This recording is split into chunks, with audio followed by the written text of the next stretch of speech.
आज के इस कार्यक्रम में मेरे साथ उपस्थित मेरे सहयोगी श्री अश्विनी कुमार चौबे जी, कार्यक्रम में उपस्थित डिपार्टमेंट में हमारे additional secretary madam Aarti Ahuja ji, joint secretary Vikasshil ji, director general health services doctor Rajiv Garg ji, doctor Sachin Mittal ji, doctor Swasti Charan ji और बहुत सारे दूसरे भी हमारे इस काम से जुड़े हुए साथी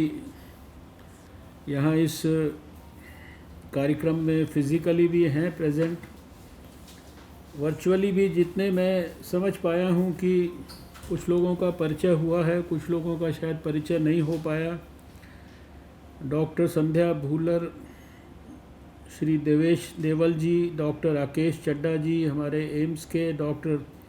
BN गंगाधर जी निमहांस के डायरेक्टर, डॉक्टर प्रतिमा मूर्ति जी ने अभी सारा प्रेजेंटेशन किया, doctor Anju Dhawan, doctor Devashish Basu, doctor Manushree Gupta, doctor Meena Chandra, doctor Atul और बहुत सारे दूसरे भी संस्थान जिनके लोग यहाँ जुड़े हैं, बहुत सारे जो इस फील्ड के विशेषज्ञ हैं, एक्सपर्ट्स हैं, यहाँ हमारे साथ मीडिया के कई दोस्त हैं। मैं हृदय से आप सबका बहुत बहुत अभिनंदन करता हूँ, बहुत बधाई देता हूँ और विशेष रूप से उन सब लोगों को बधाई देना चाहता हूँ, एक्सपर्ट्स को, जिन्होंने काफ़ी मेहनत करने के बाद इन गाइडलाइंस को तैयार किया है। उसको देश के सामने प्रस्तुत करने का हम दोनों मंत्रियों को आज सौभाग्य मिला है। मैं जानता हूँ कि हमारे कई एक्सपर्ट्स निमहांस के, रांची के, दिल्ली में ऑल इंडिया इंस्टीट्यूट के, PGI चंडीगढ़ के, शायद बम्बई से भी किंग एडवर्ड हॉस्पिटल से भी एक्सपर्ट्स, और दिल्ली में भी हमारे सफदरजंग अस्पताल, RML हॉस्पिटल, निमहांस, ये सब बहुत सारे एक्सपर्ट्स ने इसके अंदर अपना कंट्रीब्यूशन किया है। जितनी इन गाइडलाइंस के संदर्भ में महत्वपूर्ण बातें हैं या सब्सटेंस यूज़ के बारे में, मिसयूज़ के बारे में, उससे जुड़े हुए डिसऑर्डर्स के बारे में, उससे जुड़े हुए एडिक्शन के बारे में, उसको दूर करने के लिए डी एडिक्शन के बारे में, बहुत सारी महत्वपूर्ण बातों को अभी यहाँ पहले आरती जी ने रखा, विकासशील जी ने भी रखा, डॉक्टर प्रतिमा मूर्ति जी ने डिटेल्ड प्रेजेंटेशन भी किया और महत्वपूर्ण सामाजिक विषयों पर अश्विनी चौबे जी ने भी देश के सामने अपनी बात रखी है। हम सब जानते हैं कि ये एक बहुत ही गंभीर और गहन समस्या है। सारी दुनिया इससे बहुत बुरी तरीके से प्रभावित है, पीड़ित है और पीड़ित रहने में हमारा भारत भी शायद किसी से पीछे नहीं है। देश में कई कई प्रांतों में तो समस्या जो है वो बहुत एक्सट्रीम प्रोपोर्शंस के अंदर पिछले दशकों में बढ़ी है और सबसे ज़्यादा कष्ट की बात यह है कि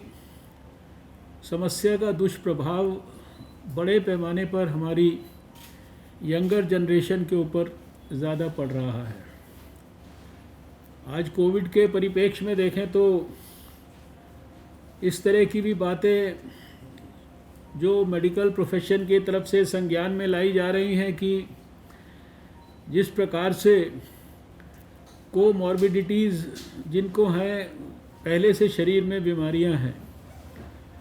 उनको अगर कोविड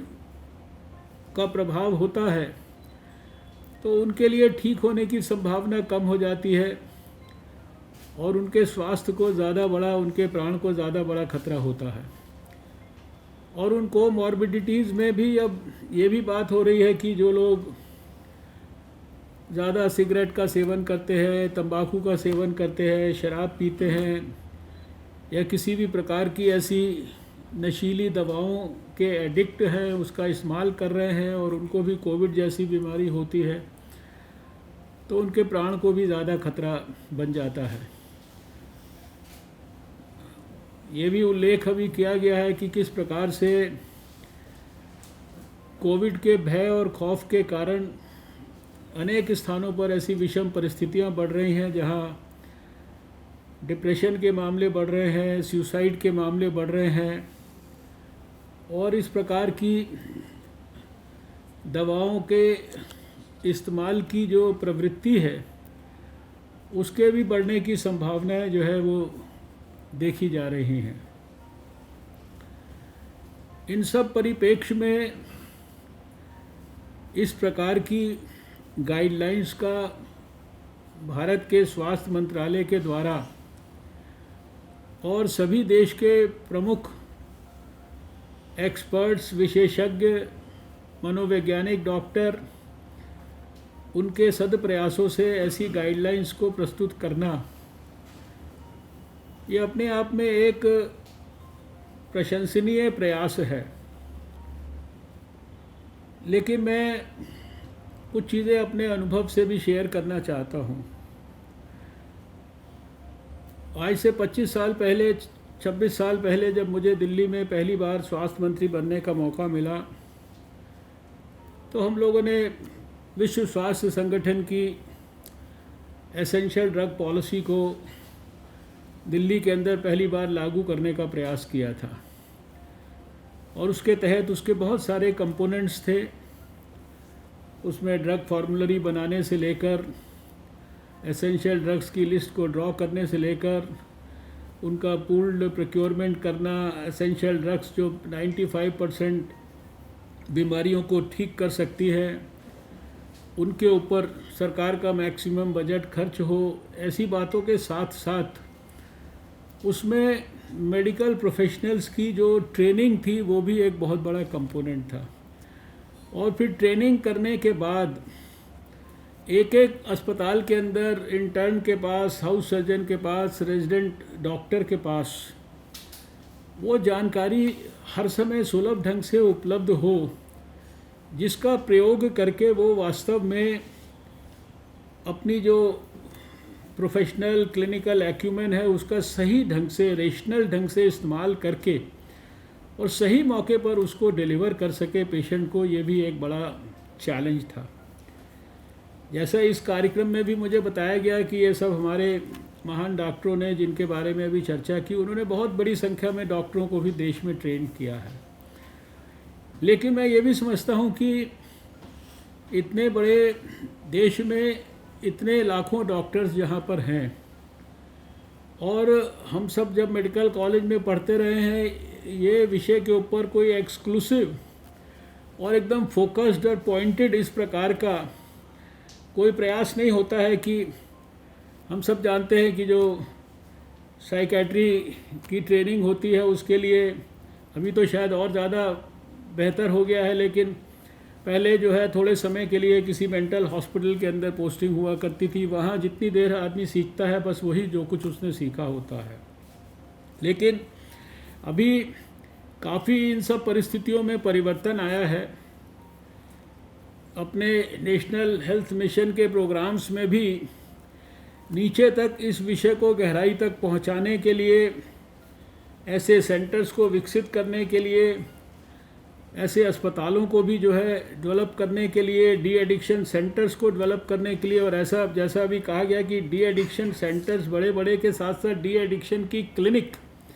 एक सिंपल क्लिनिक में भी कैसे जो है डी एडिक्शन के लिए आदमी गाइड कर सकता है, इसके भी सब प्रकार के प्रयास हो रहे हैं। ये सारे प्रयास ये सफलता और सार्थकता की चरम सीमा तक तब पहुंच सकते हैं जब समस्या जितनी बड़ी है, उसका जितना बड़ा विकराल रूप है, उसी के प्रपोर्शन में हमको हमारे प्रयास करने पड़ेंगे, वरना हमारे प्रयास पीछे पीछे चलते जाएंगे और जो समस्या है वो बहुत तेज़ी से आगे की तरफ बढ़ती जाएगी। इसलिए मैं ऐसा समझता हूँ कि जहाँ एक तरफ हम डॉक्टरों को ट्रेन करने की कोशिश कर रहे हैं, उसी के साथ साथ हमको डॉक्टरों के लिए भी और समाज के लोगों के लिए भी बहुत ही सुलभ ढंग से उपलब्ध ऐसी सामग्री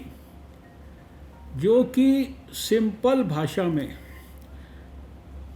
मान लीजिए मैं एक डॉक्टर हूँ तो ये इतना बड़ा जो ट्रीटमेंट का गाइडलाइन का किताब लेकर मैं नहीं घूम सकता। हम लोगों ने दिल्ली में ये किया था कि जो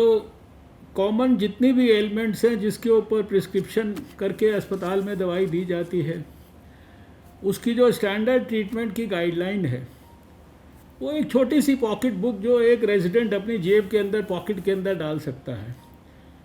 कि उसको अगर मन में थोड़ा कन्फ्यूजन भी हो तो पॉकेट में से किताब निकाल के खोले और उसको पता हो 1 2 3 ये दवा या ये प्रिस्क्रिप्शन इस समय रेशनल प्रिस्क्रिप्शन, क्योंकि अभी रेशनल प्रिस्क्राइबिंग एक बहुत बड़ा इम्पॉर्टेंट विषय है जो कि डॉक्टरों के लिए भी जो है उनको दोबारा से स्मरण कराने की आवश्यकता है। और मैं ये समझता हूँ कि जो लोग नशे का शिकार हो जाते हैं, एडिक्शन का शिकार हो जाते हैं, उनको हैंडल करना ये भी अपने आप में एक स्पेशलाइज्ड आर्ट है, जो साधारणतः एक फिजिशियन को साधारण परिस्थिति में एकदम एक्यूरेटली कैसे हैंडल करना, शायद उसको जब तक प्रॉपरली उस दिशा में ट्रेन ना किया जाए तो वो परफेक्ट ट्रीटमेंट नहीं डिलीवर कर सकता। इसलिए जो भी अभी ये कमेटी बनी है, चाहे यही कमेटी या डिपार्टमेंट इस कमेटी के साथ और लोगों को भी जोड़कर 2 स्तर पर अगर आप और काम करके दें, क्योंकि जो टेक्निकल तरीके से जो कुछ भी लिखा गया है वो पर्याप्त मात्रा में है, मैंने ये किताब रिलीज़ करने से पहले भी देखा है, लेकिन इसके साथ साथ एक छोटी पॉकेट बुक जो बहुत ही सिंपल तरीके से बेसिक गाइडलाइन एक डॉक्टर के लिए, और दूसरा ये समस्या जो है ये खाली डॉक्टर को ट्रेन करने से या समझाने से नहीं सॉल्व होगी, क्योंकि समस्या डॉक्टर से ज़्यादा समाज की है। और जब तक समाज का इसके अंदर बड़े लेवल पर इन्वॉल्वमेंट नहीं होगा इस समस्या के समाधान में, इस समस्या के समाधान में जब तक राजनीतिक लोग इन्वॉल्व नहीं होंगे, पब्लिक लाइफ में काम करने वाले इन्वॉल्व नहीं होंगे, देश के NGOs इन्वॉल्व नहीं होंगे, इसमें देश की रिलीजियस ऑर्गेनाइजेशंस, समाज सेवी लोग इन्वॉल्व नहीं होंगे, और फैमिली के अंदर भी जो है जिसके बच्चे को तकलीफ़ है तो उसके फैमिली के लोगों के लिए भी कोई ना कोई एक टेक्निकल और जिसे कहते हैं कि प्रोफेशनल कोई तरीका होगा, जो क्योंकि हर एक माँ बाप अपने बच्चे को ठीक करना चाहता है, लेकिन उसको पता नहीं कि वो क्या क्या करे, कैसे करे। घूम फिर के उसके दिमाग में आता है इसको डॉक्टर के यहाँ ले जाओ, इसको किसी डी एडिक्शन सेंटर के अंदर जाके भर्ती कर दो। लेकिन मैं ये समझता हूँ कि जो एक्सपर्ट्स जो मनोविज्ञान को समझते हैं, इसके ट्रीटमेंट्स को समझते हैं, इसकी ट्रीटमेंट मोडालिटीज़ को समझते हैं, ट्रीटमेंट देने से क्या नुकसान है, ना देने के क्या तकलीफ़ें हैं, ये सारी बातों की गहराई में जाकर अगर इसको बड़े पैमाने पर देश में आंदोलन के रूप में इस समस्या से देश को मुक्त कराना है तो सारे देश को इसके अंदर इन्वॉल्व करना पड़ेगा। ये कहने के लिए है substance abuse and substance use और दूसरे डी एडिक्शन की बात, लेकिन ये बिना देश के इन्वॉल्वमेंट के ये ठीक नहीं हो सकती। बहुत सारी बीमारियां हैं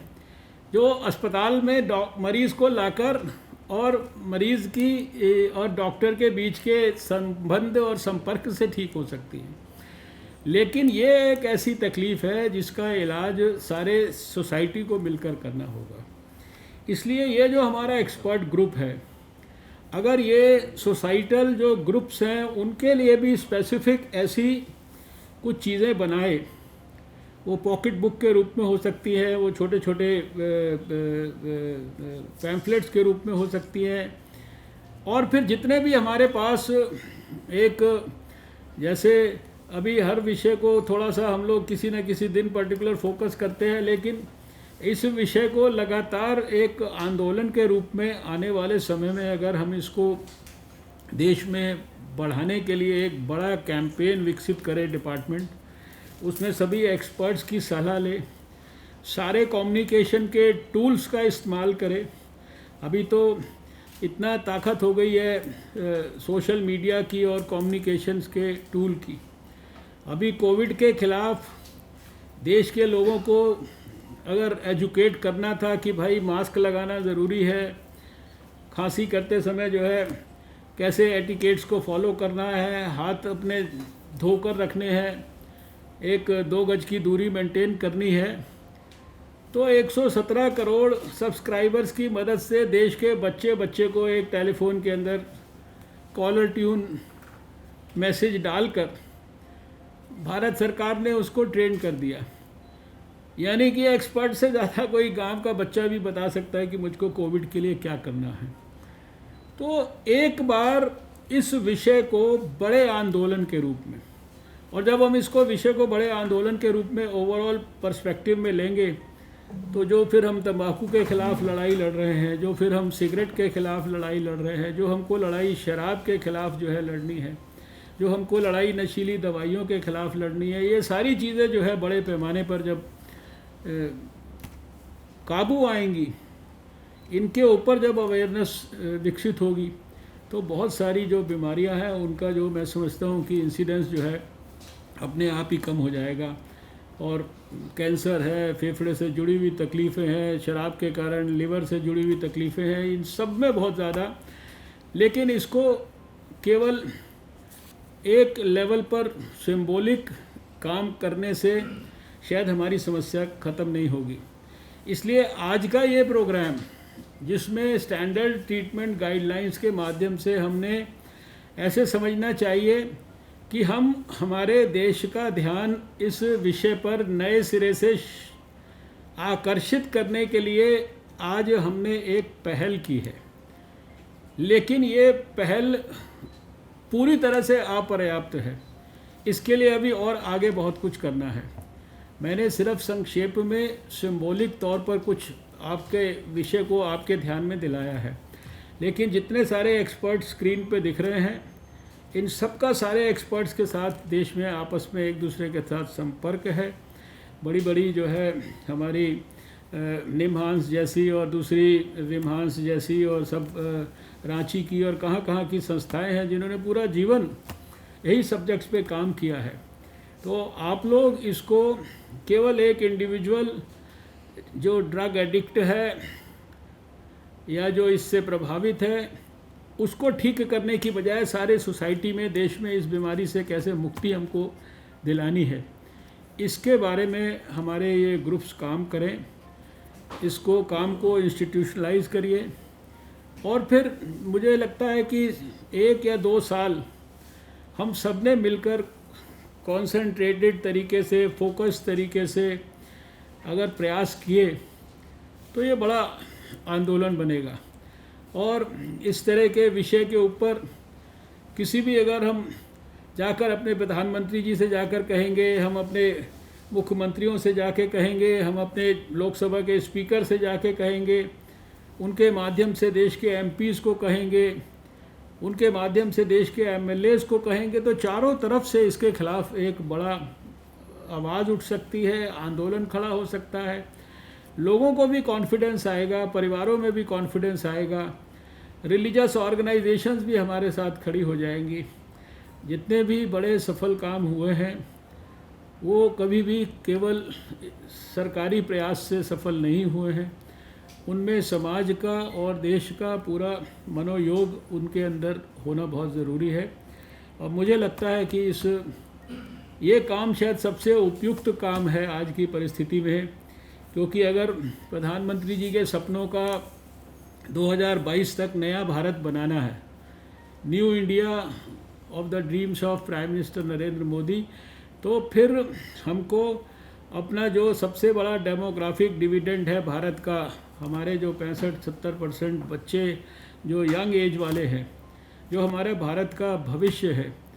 इनको हमको ठीक प्रकार से प्रोटेक्ट करना बहुत ज़रूरी है, इनके ऊपर फोकस करना ज़रूरी है। हमने सबने देखा है कि जब इनको मौका दिया गया, प्रधानमंत्री जी ने स्टार्टअप स्टैंड अप इंडिया शुरू किया, आज एक से एक बढ़कर जो है इतने सारे इनोवेशंस आते हैं, इतने सारे रोज़ नई नई बातें जो यंग बच्चे हमारे लिए सामने पैदा करते हैं।